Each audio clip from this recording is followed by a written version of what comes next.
Louvado seja o nome do Senhor Jesus, que vive e reina para todo sempre. Eu gostaria de convidar os irmãos para abrirem as vossas Bíblias na Epístola de Paulo aos Romanos, no capítulo 8. Nós iremos ler alguns versículos da Palavra de Deus. Romanos, capítulo 8, versículo 1 em diante. Convido a todos os que estão nos seus lares a abrirem as vossas Bíblias, a abrirem a Bíblia em Romanos, no capítulo 8. O título da leitura aqui na versão Almeida e Corrigida diz: A nova vida debaixo da graça, segundo o Espírito de santificação e adoção. Diz assim a palavra de Deus: Portanto, agora, nenhuma condenação há para os que estão em Cristo Jesus, que não andam segundo a carne, mas segundo o Espírito. Porque a lei do Espírito de vida em Cristo Jesus me livrou da lei do pecado e da morte. Porquanto que era impossível à lei, visto como estava enferma pela carne, Deus, enviando o seu Filho em semelhança da carne e do pecado, pelo pecado condenou o pecado na carne, para que a justiça da lei se cumprisse em nós, que não andamos segundo a carne, mas segundo o Espírito. Porque os que são segundo a carne inclinam-se para as coisas da carne, mas os que são segundo o Espírito, para as coisas do Espírito. Porque a inclinação da carne é morte, mas a inclinação do Espírito é vida e paz. Porquanto a inclinação da carne é inimizade contra Deus, pois não é sujeita à lei de Deus, nem em verdade o pode ser. Portanto, os que estão na carne não podem agradar a Deus. Vós, porém, não estáis na carne, mas no Espírito, se é que o Espírito de Deus habita em vós. Mas se alguém não tem o Espírito de Cristo, esse tal não é dele. E se Cristo está em vós, o corpo na verdade está morto por causa do pecado, mas o Espírito vive por causa da justiça. E se o Espírito daquele que dos mortos ressuscitou a Jesus habita em vós, aquele que dos mortos ressuscitou a Cristo também vivificará o vosso corpo mortal pelo seu Espírito que em vós habita. De maneira que, irmãos, somos devedores, não há a carne para viver segundo a carne. Porque se viverdes segundo a carne, morrereis, mas se pelo Espírito mortificardes as obras do corpo, vivereis. Porque todos os que são guiados pelo Espírito de Deus, esses são filhos de Deus. Porque não recebeste o espírito de escravidão, para que outra vez estardes em temor, mas recebeste o espírito de adoção de filhos, pelo qual clamamos, Abba, Pai. O mesmo Espírito testifica com o nosso espírito, que somos filhos de Deus. E se nós somos filhos, somos logo herdeiros também, herdeiros de Deus e co-herdeiros de Cristo. Se é certo que com Ele padecemos, para que também com Ele sejamos glorificados. Amém. Queridos irmãos, nós estamos diante de um texto conhecido, extremamente profundo, no que se refere à vida debaixo do Espírito. Antes de falarmos sobre esse texto, é interessante nós discorrermos o que Paulo disse anteriormente, porque o versículo 1 inicia-se dizendo, portanto, agora, referindo-se a outras verdades que eles tinham falado anteriormente. Então, nós só conseguimos entender de forma clara o que Paulo está dizendo no versículo 8, se nós entendermos, ainda que resumidamente, o que Paulo vem dizendo nos outros versículos. A Epístola de Paulo aos Romanos é uma das mais profundas e uma das epístolas mais cristocêntricas e que mais esclarece o que é o Evangelho na palavra de Deus. se você quer entender o Evangelho em sua totalidade, se você quer entender o que é o Evangelho de Cristo, se você quer ter uma mente do Espírito Santo, uma mente de Cristo, se você quer entender o que é o Evangelho do Senhor, leia, medite e estude a Epístola aos Romanos, porque ela é a pregação do Evangelho. Ela mostra e revela o que é o Evangelho de Cristo para nós, os pecadores. Por que eu digo isso? Porque Paulo, ele inicia a Epístola aos Romanos já mostrando duas verdades. No capítulo 1, ele fala que todos os gentios são pecadores. No capítulo 2, ele fala que tanto gentios como judeus também são pecadores.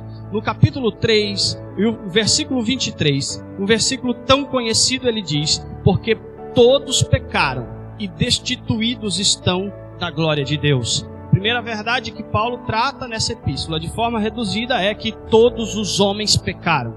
Todos estão debaixo do pecado. Não existe um justo sequer. Não existe ninguém que possa se declarar inocente simplesmente pelo ato da sua própria justiça.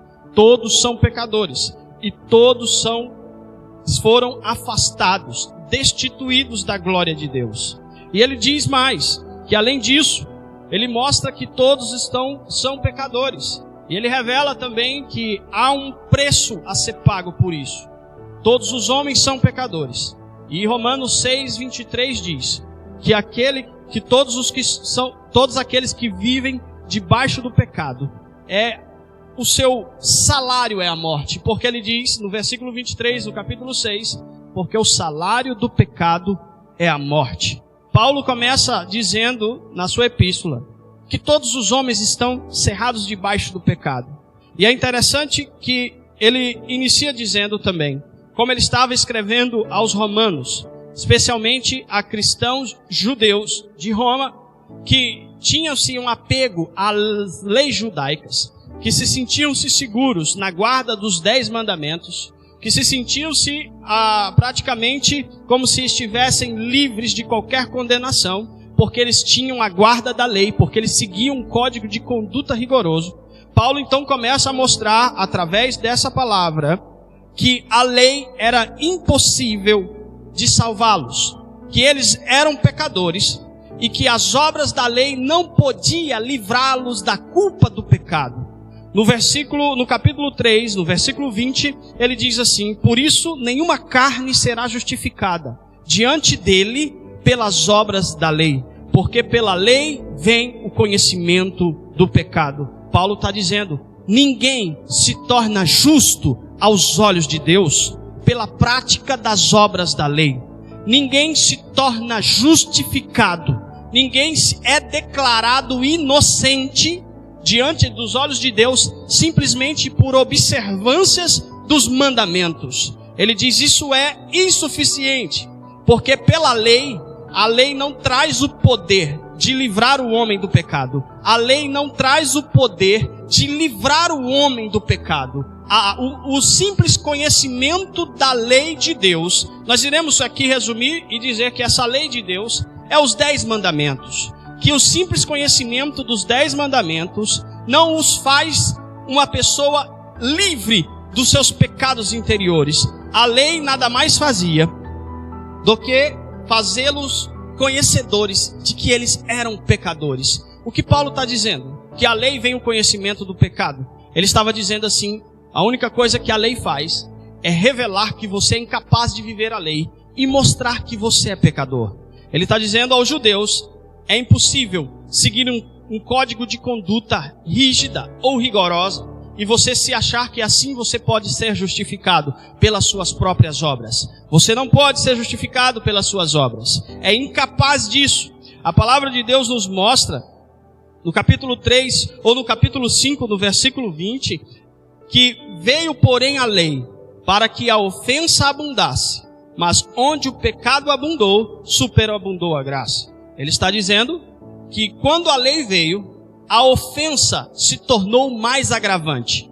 Ou seja, por quê? Porque a lei não tinha o poder de livrar os homens da sua natureza pecaminosa. A única coisa que a lei fazia era mostrar a vontade de Deus. A lei era justa e a lei era boa, mas os homens eram escravos do pecado, incapazes de viver a vontade de Deus. E a lei não podia fazer isso. Paulo continua dizendo no capítulo 7 que existia uma lei, que a lei era boa. Versículo 22 e 23 diz assim: porque segundo o homem interior, tenho prazer na lei de Deus, mas vejo nos meus membros outra lei, que batalha contra a lei do meu entendimento e me prende debaixo da lei do pecado que está nos meus membros. Ele está dizendo, eu tenho prazer na lei de Deus.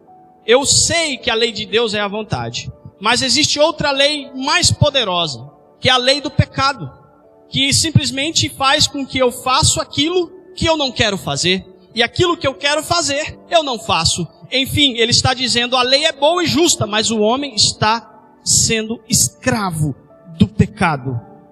E ele mostra aos judeus que todos os homens são pecadores e que o homem não pode simplesmente ser justificado pela obra da lei, mas ele dá a receita.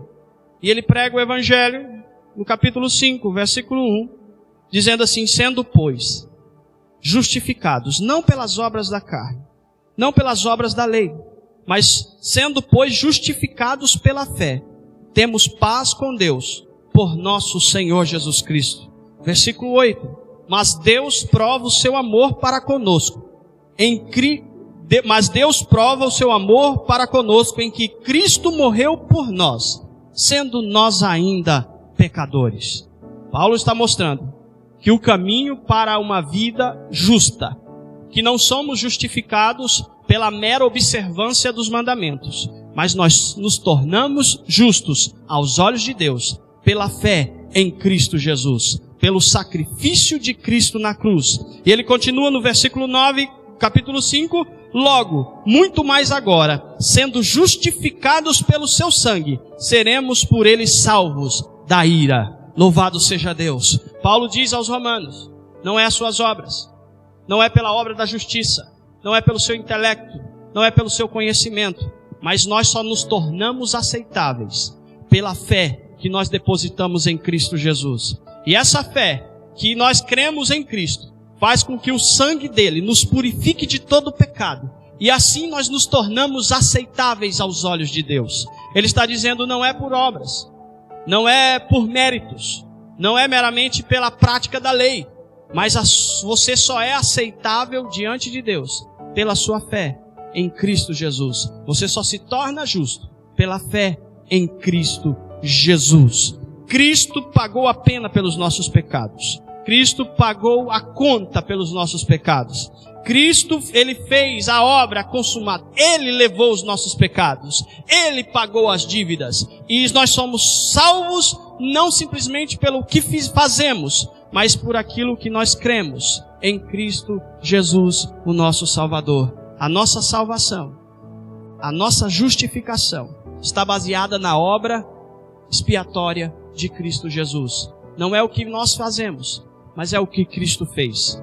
Tornamos-nos aceitáveis diante de Deus, não pelo que fazemos, mas pelo que Cristo fez. Paulo diz, então, quando isso acontece, a graça de Deus, ela é abundante sobre nós.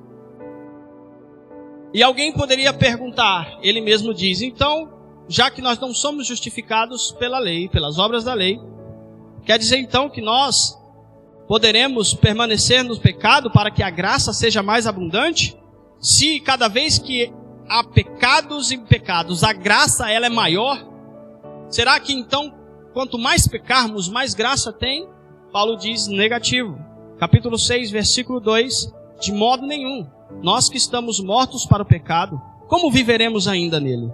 Ou não sabeis que todos quantos fomos batizados em Jesus Cristo, fomos batizados em sua morte? Paulo está dizendo, aqueles que creem em Cristo Jesus e são justificados pela sua fé, e são purificados pelo seu sangue, e são aceitos por Deus por causa da obra de Cristo, eles não vivem no pecado, porque eles são transformados interiormente, e eles estão mortos para a prática do pecado. Eu quero dizer aqui, meus queridos, que não é a lei que salva, Não é simplesmente a prática das ordenanças, mas é simplesmente a nossa fé irrestrita, absoluta e completa na pessoa bendita de Deus.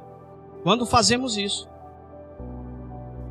quando nós depositamos a nossa fé, não em nossas obras, não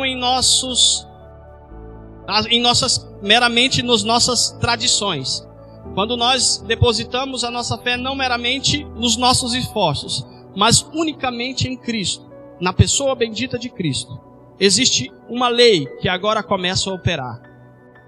Paulo diz no capítulo 7, que o homem, ele se sente perdido, porque ele quer fazer a vontade de Deus, no entendimento, mas na prática, mas na hora de fazer, existe outra lei, que ele está preso, a lei do pecado.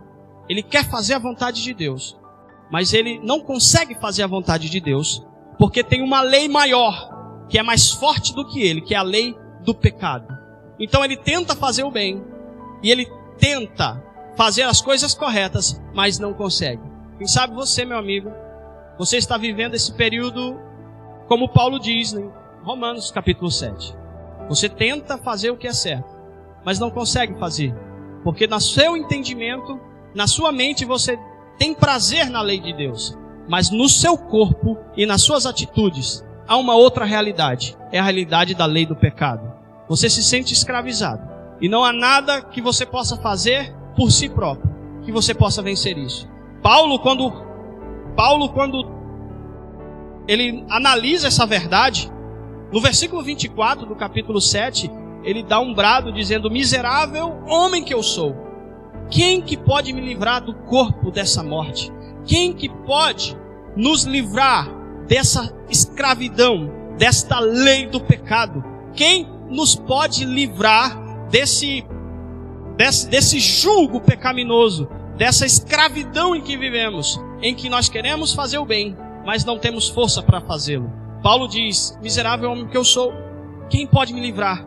Ele mesmo dá a resposta: dou graças a Deus por Jesus Cristo, nosso Senhor, ainda que eu mesmo com entendimento sirvo a lei de Deus, mas com a carne a lei do pecado. Mas ele continua: portanto, agora nenhuma condenação há para os que estão em Cristo Jesus, que não andam segundo a carne, mas segundo o Espírito.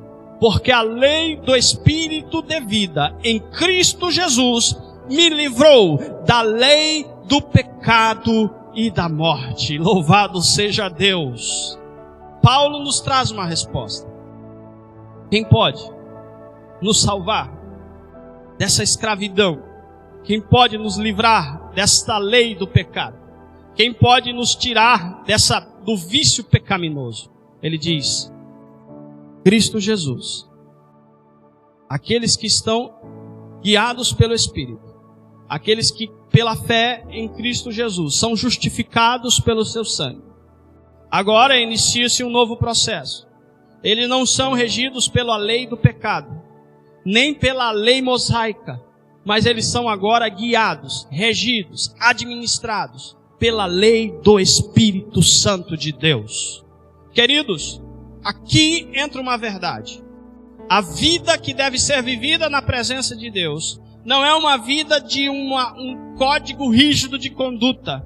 Não é simplesmente uma forma legalista de obedecer regras e mais regras. O que Deus quer dos seus servos, e o que Paulo diz aqui, não é a lei que vai te fazer justificado, é a fé. Mas quando você crê em Cristo de coração e você é salvo, regenerado, você recebe o Espírito Santo. E esse Espírito Santo agora te dá uma nova vida para você viver a vontade de Deus. Aquilo que a lei não podia, aquilo que você não podia fazer, porque era mais forte do que você, essa lei do Espírito da vida, de vida, pode simplesmente fazer por você. Ele diz aqui pelo menos 3 verdades nesse capítulo. As obras do Espírito em nós. Pelo menos ele diz aqui 3 obras que o Espírito Santo faz em nós. Primeiro, no versículo 2 diz: porque a lei do Espírito de vida. O que Cristo faz? Quando o homem ele começa a viver e a andar segundo o Espírito Santo lhe dá vida. A palavra de Deus diz em Efésios que todos nós estávamos mortos em nossas ofensas e pecados, mas fomos vivificados pela misericórdia e a graça do Senhor. Uma das coisas que Cristo faz é viver, é reviver o nosso espírito, é nos trazer vida. É onde a morte interior, aonde a morte no espírito, Ele traz vida. Vida com Deus. Ele traz uma novidade de vida. Ele traz uma nova vida, uma nova mente, um novo coração, uma nova disposição, um novo projeto, uma nova iniciativa. Ele transforma o homem de dentro para fora. Ele dá vida. Aquilo que parecia morte, agora é vida. Aquilo que era só tristeza, agora tem a alegria do Espírito Santo. Aquilo que era só desesperança, agora tem a esperança do Espírito Santo. É isso que Ele faz. O Espírito Santo de Deus faz em nós. Ele nos produz vida. E a palavra de Deus nos mostra que Ele é como uma água em terra seca. Não importa a situação. Você pode estar vivendo um deserto da sua vida. A sua vida pode estar vivendo um período de sequidão. Se o Espírito Santo vier sobre você, Ele vai fazer como uma chuva e vai brotar vida dentro do seu coração. Pode ser um deserto, pode ser uma terra seca, aonde o Espírito Santo de Deus entra, nasce vida, brota vida, manifesta vida. E sabe, você hoje está vivendo um período de morte. Você olha para a sua vida e a sua vida está uma vida de morte espiritual. Você tenta fazer a obra de Deus. Você tenta viver a palavra de Deus. Você tenta fazer a vontade de Deus. E a única coisa que você enxerga nos seus membros, como Paulo, é a lei do pecado. Hoje eu quero dizer uma coisa. A segunda verdade que o Espírito Santo faz, no versículo de número 2, porque em Cristo Jesus, Ele me livrou da lei do pecado e da morte. Essa lei do Espírito, ela não só te dá vida, como ela te livra do poder do pecado e da morte. O Espírito Santo tem poder para transformar o seu interior de tal forma que aquilo que você é regido pelo pecado, você é vendido pelo pecado, você é escravo do pecado. Toda a vontade da sua vida, todo o seu querer está inclinado para o pecado. O Espírito Santo pode te livrar dessa lei que rege a sua vida. Ele pode te trazer uma nova vida. Ele pode tirar a escravidão.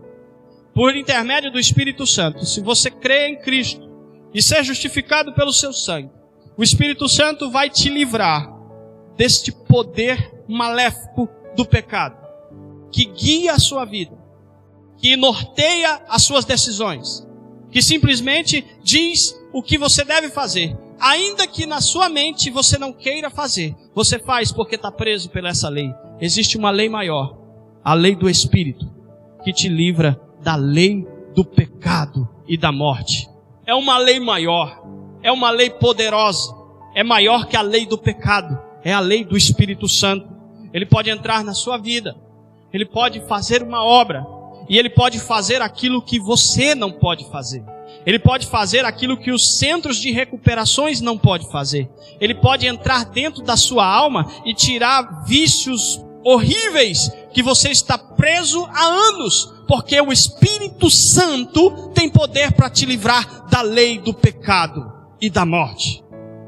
Isso não se aplica só às pessoas que ainda não tomaram uma decisão, mas existem momentos na vida cristã que o homem pode se ver pego, se ver preso novamente a essa lei do pecado. Ele se vê tão preso ao pecado que ele não consegue mais fazer a vontade de Deus. Ele se apegou a algum vício, a alguma prática, a algo terrível. E existem vários exemplos, como a pornografia, como a fornicação, como o adultério. E existem vários outros vícios pecaminosos que faz com que a pessoa fique escrava.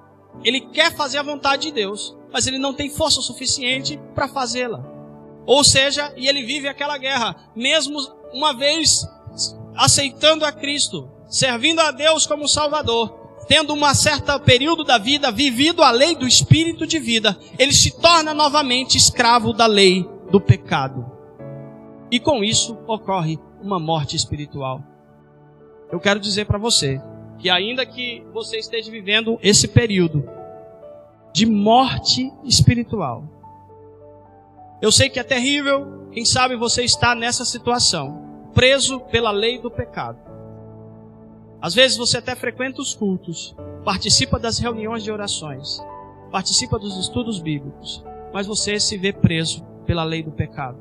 Eu quero dizer uma coisa: se você se quebrantar diante de Deus, se você se humilhar diante da presença do Senhor, se você confiar plenamente em Cristo, eu tenho certeza que Cristo te livrará do poder do pecado e da morte. Cristo te livrará dessa lei terrível e que praticamente tira a sua paz e o seu sossego, essa lei do pecado, e você vai trazer liberdade para a sua alma.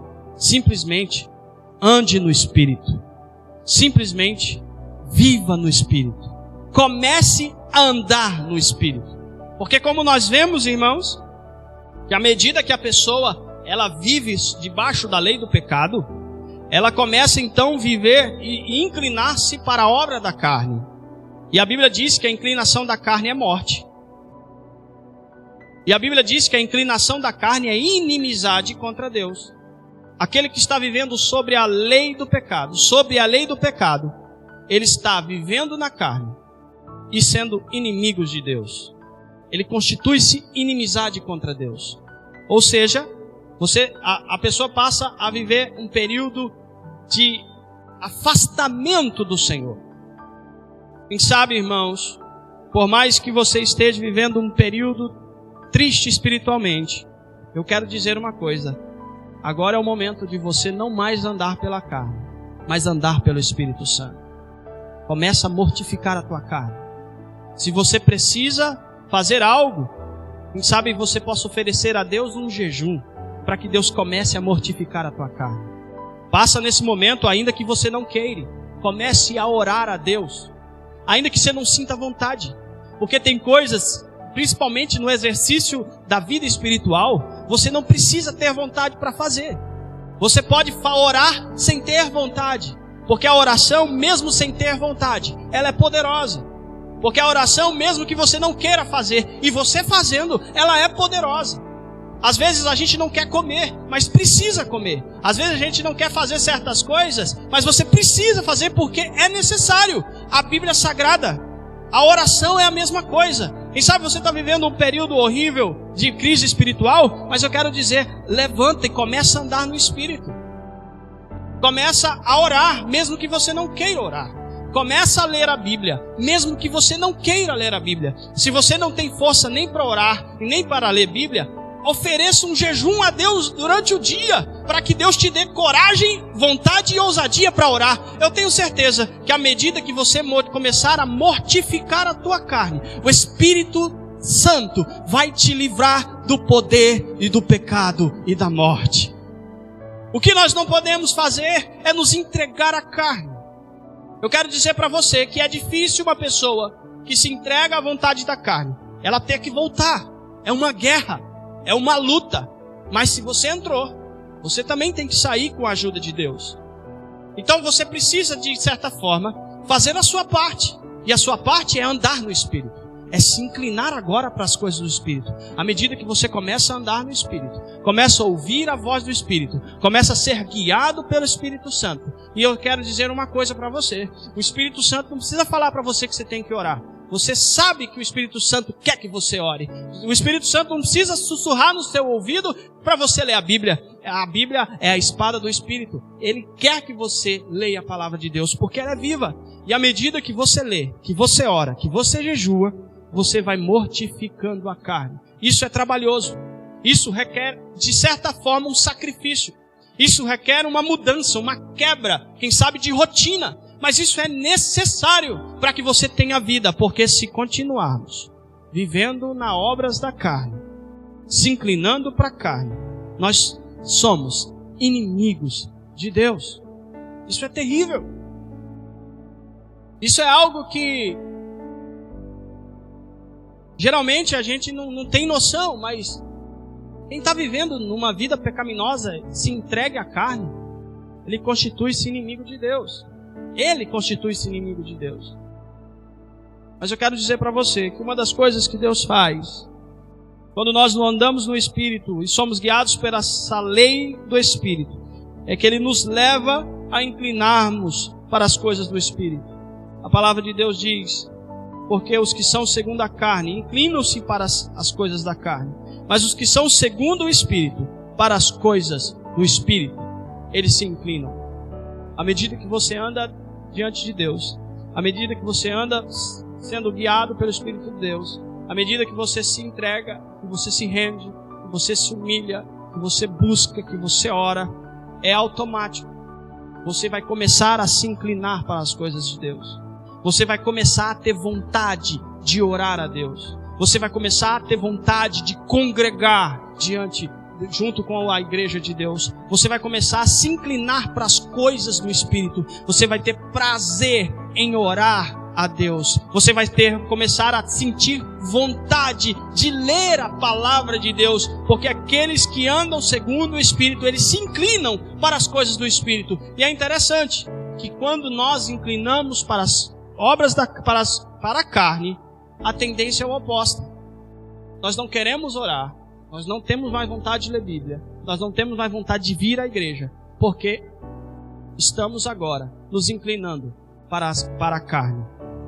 Queridos, mas o Espírito Santo hoje, que o Senhor Jesus possa nessa noite nos levar-nos a inclinar para as coisas do Espírito, para que nós possamos compreender a vontade de Deus e nós possamos ser simplesmente tocados pelo Espírito Santo de Deus, para inclinarmos para as coisas de Deus. Que o Espírito Santo nos leve para uma comunhão mais profunda com o Senhor. Que o Espírito Santo te leve para uma meditação mais poderosa sobre as Escrituras. Que o Espírito Santo te leve a servir o seu próximo com amor. Que o Espírito Santo venha inclinarmos a cada um de nós, à medida que nós nos sujeitamos a Ele. Que nós possamos cada vez mais amar uns aos outros, sermos generosos com aquilo que temos. Sermos pessoas que possam contribuir e servir uns aos outros, para que o nome do Senhor Jesus seja glorificado. Eu quero dizer para você, se você quer se inclinar para o Espírito Santo, comece a buscá-lo. Por quê, queridos irmãos? Porque existe pelo menos uma obrigação nesse texto de cada um. Está no versículo 12 e no versículo 13. A nossa obrigação para com o Espírito. Até aqui eu disse aquilo que Deus faz por nós. Ele nos dá vida. Ele nos livra da lei do pecado. Ele nos inclina para as coisas do seu Espírito. Mas existe uma obrigação. Versículo 12, capítulo 8. De maneira que, irmãos, somos devedores, não à carne, para viver segundo a carne. Porque se viverdes segundo a carne, morrereis. Mas se pelo Espírito mortificardes as obras do corpo, vivereis. Somos devedores. Nós temos uma dívida para com Deus e para com o Espírito Santo. E você sabe qual é essa dívida? Nós temos uma dívida de andar no Espírito Santo. De vivermos segundo o Espírito Santo. De mortificarmos as obras do nosso corpo pelo poder do Espírito Santo. Isso é uma obrigação nossa. Isso é uma dívida que nós temos para com Deus. De vivermos e andarmos e nos inclinarmos para as coisas do Espírito. Queridos,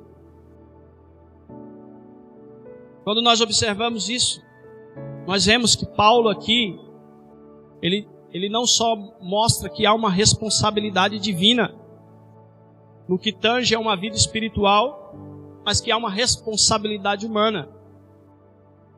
Nós temos que ter um equilíbrio. Tanto Deus como o homem têm participação no desenvolvimento espiritual. O Espírito Santo, tanto o Espírito Santo como cada um de nós, temos a nossa participação.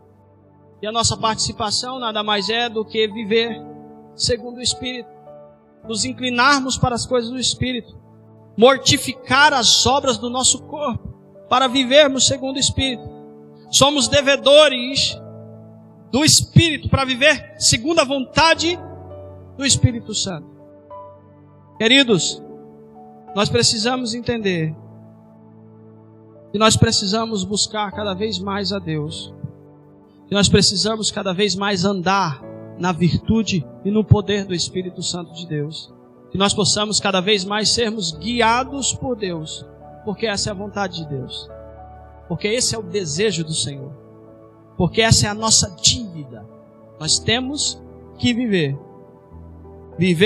segundo o Espírito e não segundo a carne.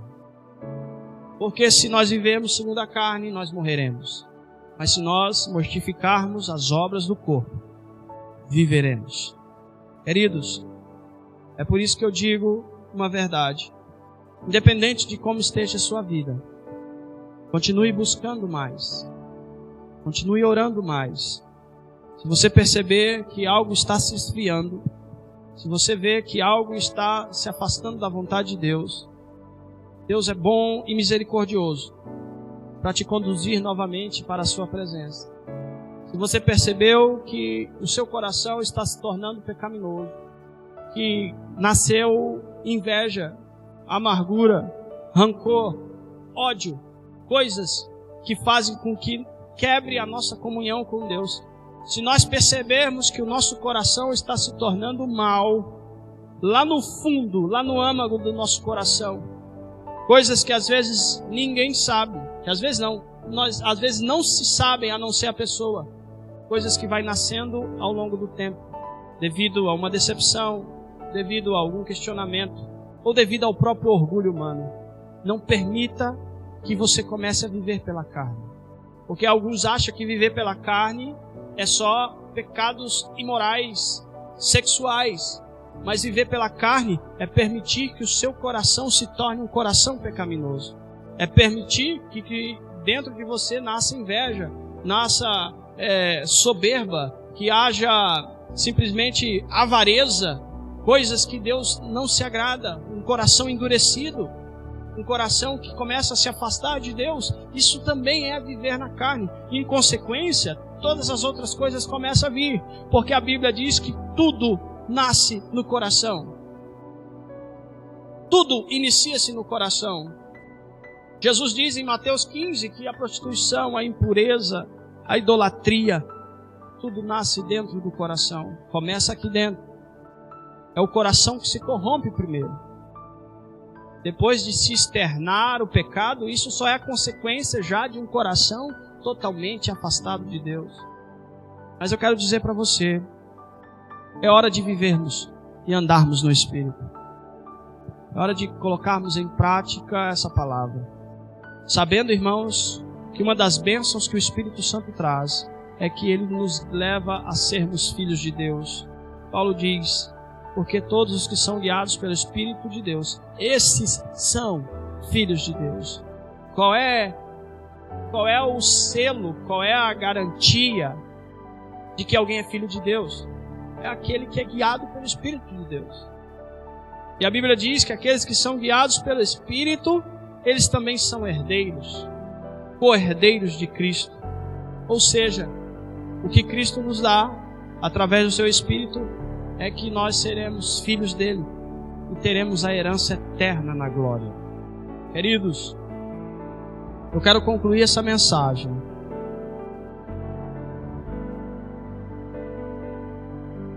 dizendo para você: se Deus falou ao seu coração, eu quero dizer que Deus, Ele tem uma obra poderosa e especial na sua vida. Ele não quer ver você escravo do pecado.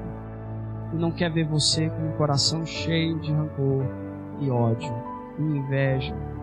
Ele quer ver você cheio do Espírito Santo de Deus. Ele quer ver a sua vida, uma vida plena no Espírito Santo. Não estamos falando aqui de algo de perfeição. Nós estamos falando aqui de entrega, de sermos orientados, guiados, vivendo pelo Espírito, vivendo a vontade de Deus, entendendo a vontade do Senhor e nos inclinando para as coisas do Senhor. Se você quer saber se você está andando no Espírito ou não, existe um teste prático e simples. Para onde que você está se inclinando? Para a carne ou para o Espírito? Se você está se inclinando para as coisas do Espírito, continue assim, porque você está sendo guiado pelo Espírito Santo. Se você está começando a se inclinando para as coisas da carne, liga o alerta, porque você está começando a andar na carne. E já não é mais a lei do Espírito de vida, mas é a lei do pecado que está operando. Que Deus nos ajude para vivermos essa vida no Espírito. Que Ele nos ajude a vivermos esta vida gloriosa no Espírito Santo de Deus. Que Deus nos ajude a vivermos a vida cristã debaixo da graça e do poder do Senhor Jesus. Amém, irmãos? Nós vamos orar, agradecer a Deus. Se você aí quiser orar, ore, né? Para que Deus venha abençoar a sua vida, abençoar a tua família, para que Deus venha continuar te dando força para viver na presença de Deus, quem sabe para te dar força para retornar à presença de Deus. Mas eu quero dizer uma coisa: Cristo é poderoso para fazer uma obra na sua vida. Cristo é poderoso para mudar a sua história, para te fortalecer, para te tirar desse charco de lodo, para te tirar desse período terrível que sabe você está vivendo. Simplesmente começa a buscá-lo, a clamá-lo, a invocá-lo. Começa a buscá-lo de todo o coração, e Jesus vai fazer uma obra na sua vida. Senhor nosso Deus, querido Pai, nós queremos te agradecer, Senhor, por este dia na tua presença. Que o teu nome venha a ser glorificado através dessa palavra. Que este capítulo 8 de Romanos venha impactar as nossas vidas e venha nos ajudar, Senhor, a viver no teu Espírito, a ouvir as tuas orientações, a viver debaixo da tua palavra. Ó Senhor Deus, eu lhe peço, em nome de Jesus, que o Senhor venha ajudar a cada um de nós a não sermos pegos novamente pela lei do pecado, que age em nós, em nossos membros e em nosso corpo, a lei do Espírito de vida, a lei do Espírito Santo de Deus, a lei que nos livra do pecado, da morte, a lei que nos concede poder para vencer, a lei do Espírito Santo que nos concede graça para fazer a tua obra. Em nome de Jesus, Pai, nós te pedimos, nos ajude a andar no Espírito, nos ajude a nos empenharmos para que o teu nome seja glorificado, a não medirmos esforços, Senhor, para que não possamos ser enganados pela nossa própria natureza. E em nome de Jesus, que o Senhor venha nos ajudar a cada um dos teus filhos a andarem na tua presença, porque nenhuma condenação há para os que estão em Cristo Jesus, mas é para aqueles que não andam segundo a carne, mas segundo o Espírito Santo. Que o Senhor nos ajude a andar segundo o Espírito, para que o teu nome venha ser glorificado e nós possamos servir ao Senhor e glorificar o teu nome, em nome de Jesus. Amém e amém.